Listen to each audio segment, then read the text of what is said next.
గత వారం రోజుల నుంచి నేను ఏలూరు, భీమవరం ఈ పరిసర ప్రాంతాల్లో తిరుగుతూ ఉన్నాను. ఇక్కడ ట్రెండ్ గమనించినట్లయితే మార్కెట్ రేట్ చాలా బాగుంది.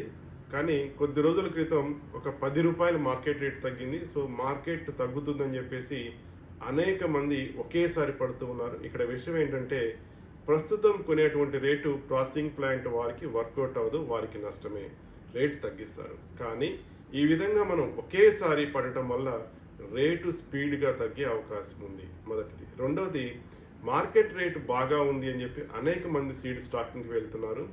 సో ఇక్కడ ఏంటంటే సీడ్ షార్టేజ్ వచ్చింది. సీడ్ షార్టేజ్ వచ్చిందంటే మంచి సీడ్ అమ్ముతారు, అలాగే దాంతోపాటు కొంత నాణ్యత లేని సీడ్ కూడా అమ్మే అవకాశం ఉంది. సో దానివల్ల రైతులు నష్టపోతారు. ఇంకొకటి ఏంటంటే ఈ విధంగా ఒకేసారి స్టాకింగ్ చేస్తే మెటీరియల్ అంతా కూడా ఒకేసారి వస్తుంది. ఒకేసారి హార్వెస్ట్ వచ్చినప్పుడు మరలా మార్కెట్ రేట్ తగ్గే అవకాశం ఉంది.